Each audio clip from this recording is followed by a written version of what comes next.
Fertility కోసం try చేసే కపుల్‌లో ఎస్పెషల్‌గా చాలా మందికి కొన్ని డౌట్స్ ఉంటాయన్నమాట. ఎక్సర్‌సైజ్ అనేది చేయడం వల్ల ఓవ్యులేషన్ పీరియడ్ తర్వాత ఎక్సర్‌సైజ్ చేస్తే ప్రెగ్నెన్సీ వచ్చే ఛాన్సెస్ తక్కువుంటాయి. లేదంటే మిస్‌క్యారేజ్ అవుతుంది అని ఇంట్లో వాళ్ళు కానీ, ఫ్రెండ్స్ కానీ ఇలా మీకు అడ్వైస్ చేయడం జరుగుతుంది. సో, ఈరోజు మనం ఈ వీడియోలో ఈ ఎక్సర్‌సైజ్ వల్ల అడ్వాంటేజెస్ ఏముంటాయి? డిసడ్వాంటేజెస్ ఏమైనా ఉంటాయా? ఫర్టిలిటీ కోసం, ప్రెగ్నెన్సీ కోసం ట్రై చేసే లేడీస్ ఎక్సర్‌సైజ్ చేయొచ్చా? చేయకూడదా? అనే దాని గురించి మాట్లాడుకుందాం. నేను మీ doctor Naini, consultant at 49 hospitals, Karimnagar branch.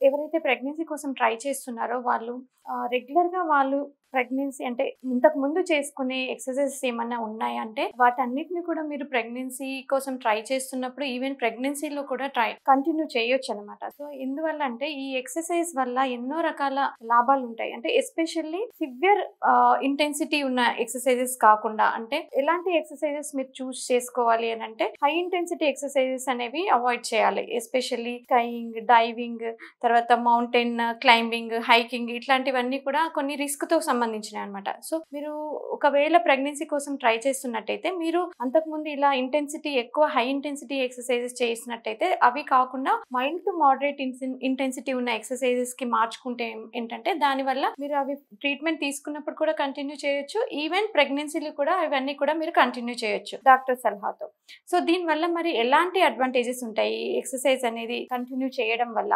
యూజువల్‌గా ఏమవుతుందంటే ఎస్పెషల్లీ వాళ్ళ వెయిట్ అనేది కంట్రోల్‌లో ఉంటుంది. సో, ఎస్పెషల్లీ పీసీఓ ప్రాబ్లమ్స్ ఉన్న వాళ్ళలో వెయిట్ అనేది కంట్రోల్‌లో ఉంటుంది. బాడీలో హార్మోన్ లెవెల్స్ అనేవి ఇన్సులిన్ సెన్సిటివిటీ అనేది తగ్గిపోయి హార్మోన్ లెవెల్స్ అన్ని బ్యాలెన్స్ అయ్యి వాళ్ళకి న్యాచురల్‌గా సైకిల్స్ కూడా రెగ్యులర్ అయ్యి న్యాచురల్‌గా ప్రెగ్నెన్సీ వచ్చే అవకాశాలు పెరుగుతాయి. సో, ఇది కాకుండా బాడీలో స్ట్రెస్ లెవెల్స్ అనేవి తగ్గిపోవడం వల్ల కూడా వాళ్ళలో ఫర్టిలిటీ ఛాన్సెస్ అనేవి ఇంప్రూవ్ అవుతాయి. ఈవెన్ ప్రెగ్నెన్సీలో కూడా ఇలా ఎక్సర్‌సైజ్ అనేది వాళ్ళు mild to moderate exercise continue చేయడం వల్ల కొన్ని రకాల అడ్వాంటేజెస్ ఉంటాయి. ఏంటంటే వాళ్ళ వెయిట్ ఒకటి కంట్రోల్‌లో ఉంటుంది. ఫిజికల్ స్టామినా అనేది పెరుగుతుంది. మజిల్ స్ట్రెంథెనింగ్ అనేది అవుతుంది. అండ్ పెల్విక్ ఫ్లోర్ మజిల్స్, తర్వాత రిప్రొడక్టివ్ ఆర్గాన్స్‌కి అంటే యుటరస్‌కి కూడా బ్లడ్ సప్లై ఇంప్రూవ్ అవుతుంది. సో, దీనివల్ల ఏమవుతుందంటే ప్రెగ్నెన్సీలో వచ్చే కొన్ని రకాల కాంప్లికేషన్స్ అనేవి రాకుండా ఉంటాయి. అంటే బీపీ ఎక్కువ అవ్వడం, హైపర్ టెన్షన్ అంటారు. తర్వాత షుగర్ ఎక్కువ అవ్వడం అంటే డయాబెటిస్ ఇలాంటి కాంప్లికేషన్స్ రాకుండా కూడా మనం అవాయిడ్ చేయొచ్చనమాట. అది కాకుండా నార్మల్‌గా అంటే వెజైనల్ డెలివరీ అయ్యే అవకాశాలనేవి ఇంప్రూవ్ అవుతాయి. సిజేరియన్ సెక్షన్ అయ్యే అవకాశాలు తగ్గుతాయన్నమాట. ఈవెన్ మనం అంటే మీరు డెలివరీ తర్వాత కూడా రికవరీ అయ్యే పీరియడ్ అనేది చాలా త్వరగా రికవరీ అవుతారనమాట. సో, ఇలా మీరు ఇప్పుడు మరి ఎలాంటి ఎక్సర్‌సైజెస్ అంటే mild to moderate levels of exercises చేసుకోవచ్చు అని అన్నారు కదా! మరి ఎలాంటి ఎక్సర్‌సైజెస్ రోజు ఎంత టైం దానికి స్పెండ్ చేయాలి అనేది చూస్తే మినిమమ్‌గా మనకి గైడ్‌లైన్స్ కూడా ఏం చెప్తున్నాయంటే అట్‌లీస్ట్ ఒక 30 మినిట్స్ పర్ డే అనేది స్పెండ్ చేయాలంటే ఆల్మోస్ట్ ఒక 5 అవర్స్ పర్ వీక్ మీరు ఇలా ఎక్సర్‌సైజ్ అనేది చేయడం వల్ల ఇలాంటి లాభాలు ఎన్నో ఉంటాయన్నమాట.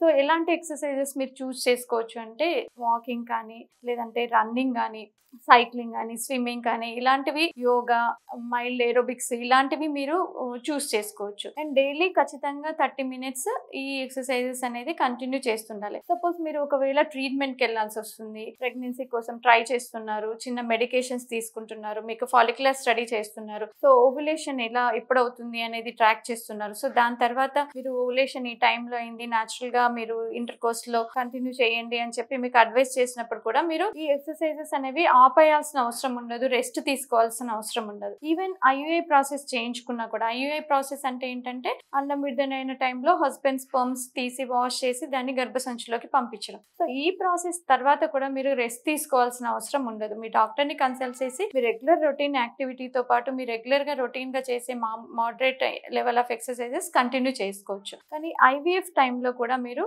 మీ మైల్డ్ మోడరేట్ ఎక్సర్‌సైజ్ కంటిన్యూ చేసుకోవచ్చు. కానీ కొంతమందిలో మనం డైలీ ఇంజెక్షన్స్ అనేవి ఇవ్వడం వల్ల నంబర్ ఆఫ్ ఫాలికల్స్ ఎక్కువ పెరుగుతాయి. సో, అలాంటి టైంలో ఓవరీ సైజ్ అనేది పెరుగుతుంది. సో, ఇలాంటి టైంలో మీకు డాక్టర్ కొన్ని రోజులు మీ ఎగ్ కలెక్షన్ అయ్యే వరకు, ఎగ్ కలెక్షన్ అయిన తర్వాత ఒక 1 వీక్ వరకు కూడా కొద్దిగా అంటే అబ్డామినల్ పైన ప్రెషర్ పడే ఎక్సర్‌సైజెస్ మాత్రం ఆపేయమని చెప్తారనమాట. సో, దానివల్ల ఎందుకంటే కొన్ని రకాల సైడ్ ఎఫెక్ట్స్ వచ్చే ఛాన్సెస్ ఉంటాయి. ఆ ఓవరీ సైజ్ పెరగడం వల్ల ట్విస్ట్ అయ్యే అవకాశం ఉంటుంది. పెయిన్ వచ్చే అవకాశం అవకాశం ఉంటుంది కాబట్టి ఆ కొద్ది రోజులు ఆ 1 వీక్ 10 డేస్ వరకు మిమ్మల్ని అబ్డామిన్ పైన ప్రెషర్ పడే ఎక్సర్సైజెస్ మాత్రం ఆపేయమని చెప్తారు. సో మీరు ప్రెగ్నెన్సీ కోసం ప్లాన్ చేస్తున్నట్టయితే ఖచ్చితంగా మీరు డాక్టర్ని కన్సల్ట్ చేసి ఎలాంటి ఎక్సర్సైజెస్ అనేవి మీరు కంటిన్యూ చేయొచ్చు, ఎలాంటివి మానేయాలి అని చెప్పి డాక్టర్ సలహాతో మీరు వాటిని కంటిన్యూ చేయొచ్చు. సో ఎందుకంటే ఎక్సర్సైజ్ చేయడం వల్ల మీకు అడ్వాంటేజెస్ ఉంటాయి కానీ దానివల్ల నష్టాలు అనేవి చాలా తక్కువ అనమాట.